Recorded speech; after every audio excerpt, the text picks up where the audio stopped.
Hello again, and welcome back to the series Unlocking Unbreakable Energy with Dr. Matthew Ormond. I'm Michael from PC here. If you've been following along, you know by now that the exhaustion so many high achievers feel isn't a personal failing. It's a fracture, a dangerous disconnect between physiology, daily habits, and the deeper identity you're called to live. Like running a Ferrari engine on a hamster wheel fuel pump. Lots of effort, little forward motion. In the last video, we explored the 4 pillars: performance, alignment, identity, and empowerment as the core framework Dr. Ormond uses to seal those leaks and rebuild sustainable energy. Today, we're going one layer deeper. We're looking at the full life map he created to make sure every part of you is strong enough to support the big life you're meant to lead. It's called the Wheel of Wealth. Dr. Ormond teaches that true wealth isn't just money or success. It's balance and vitality across 7 life domains. Physical, your body's energy, health, and recovery. Mental and emotional, clarity, mood, and stress resilience. Familial, presence and connection with spouse, kids, loved ones. Social, meaningful relationships and community. Vocational, purpose and fulfillment in your work. Financial, security and freedom without constant worry. And spiritual, self-trust, meaning, faith, and inner alignment. Picture these 7 as the structure of a wheel. When they're all strong and balanced, the wheel turns smoothly. Life flows. Energy is abundant, and you move forward with power and peace. But when even one is weak or cracked, whether it's low energy in the physical, disconnection in the familial, quiet purposefulness in the vocational, the whole wheel wobbles. Energy leaks.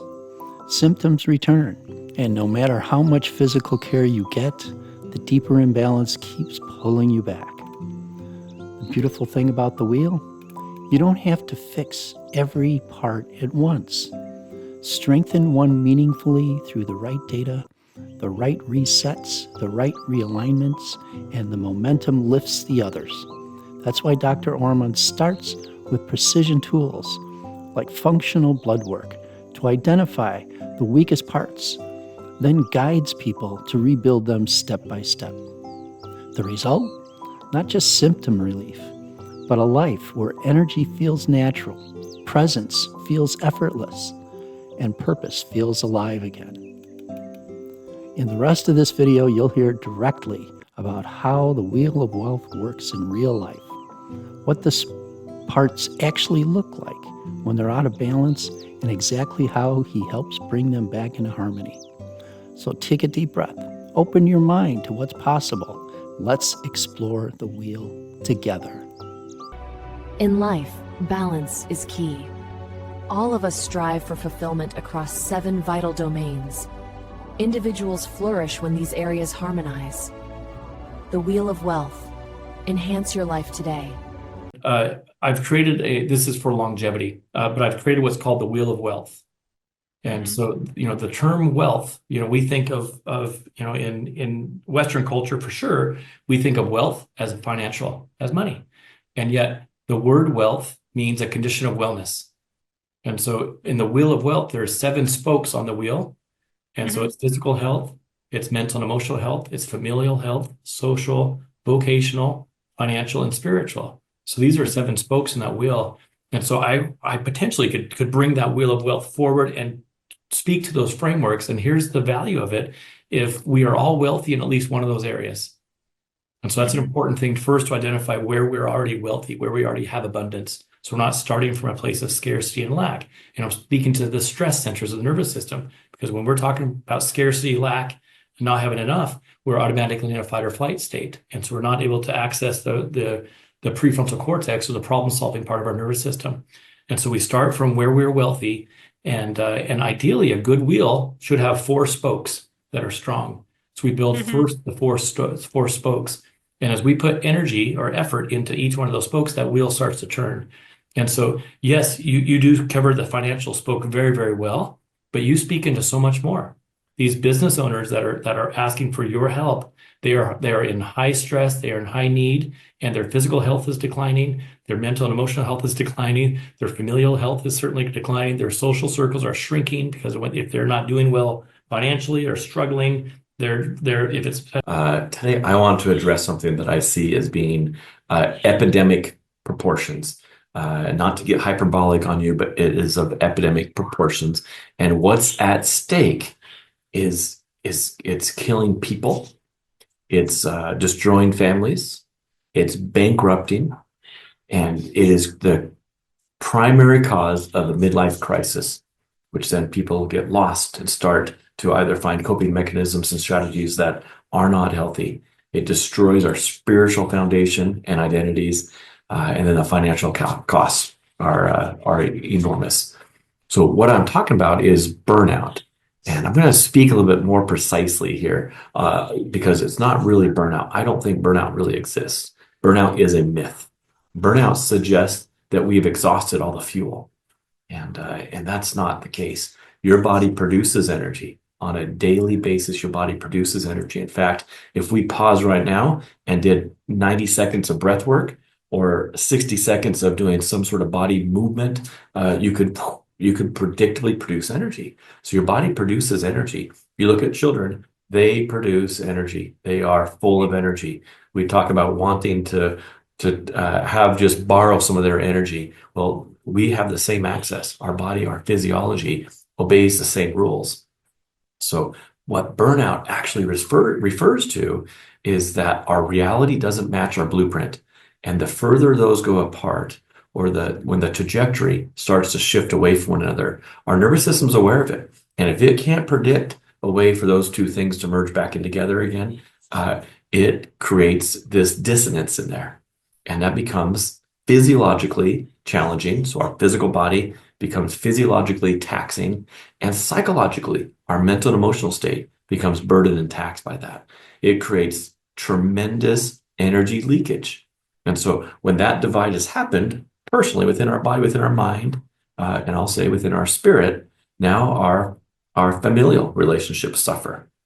Our closest relationships suffer when there's stress. Our social relationships, our wanting to connect with people and be in a community and be out there serving in our gifts or our abilities diminishes. Our vocation, our purpose, what we've set out to do, what we are put on this planet to do, then becomes clouded and not well defined any longer. Financially, we suffer. Our spirit, our identities, our own higher versions of ourselves is reduced and diminished. And then, of course, the physical health and mental, emotional are huge aspects of this. So this is what I see as the problem. It is an epidemic that is facing, they say, about 50% of professional workforce is in a state of burnout. So I want to introduce something, and I've found this is over the course of 20 plus years in practice. I've found principles, and this is a framework. I call it a holistic framework, an energy framework that either we leak energy out in these areas or we can cause energy in these areas. So think of your energy system as a wheel with 7 spokes. Even when one spoke is weak or broken, the entire wheel wobbles. Strengthen every spoke, eliminate the leaks, and you build sustainable, resilient energy. So we speak of physical energy, mental energy, emotional energy, relationships. That's family and social, vocational energy, financial energy, and spiritual energy. These are either places of energy leakage or energy plus production.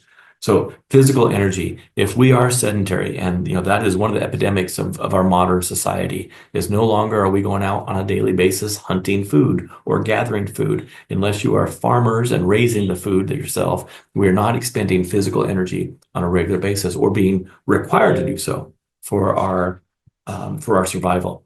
So now the physical engagement then becomes voluntary, not mandatory.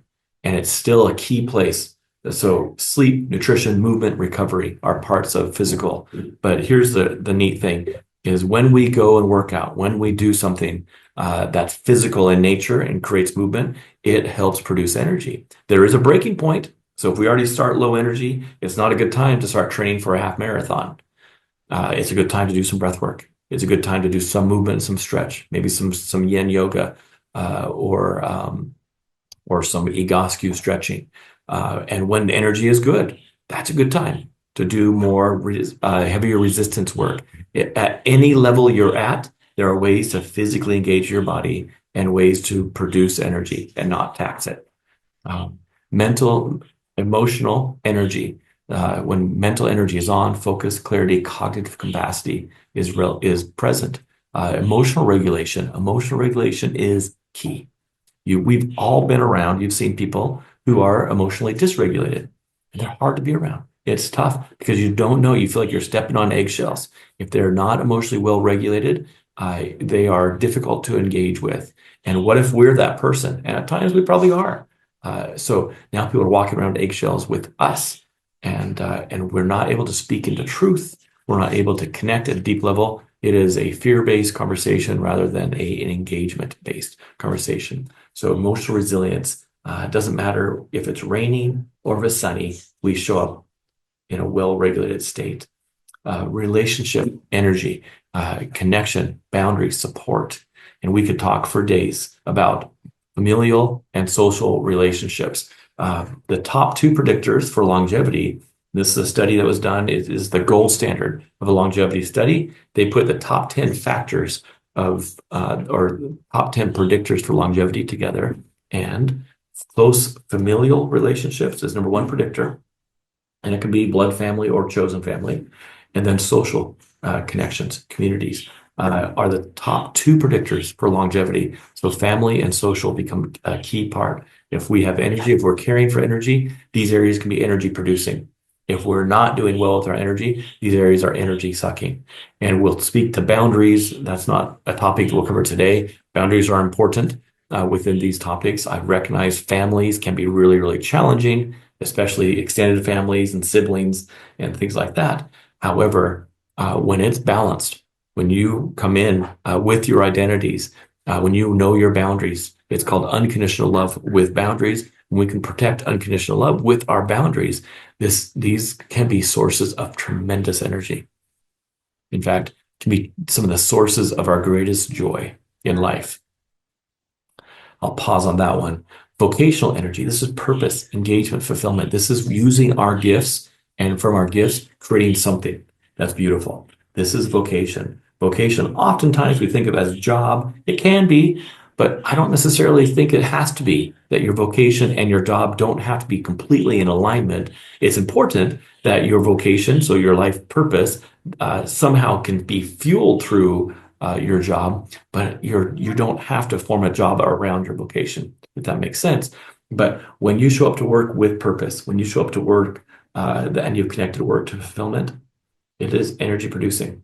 And if it's not, it's just the opposite. It is a soul-sucking thing that you don't want to go to work. It's a case of the Mondays. It's how long until I retire. All these things are present.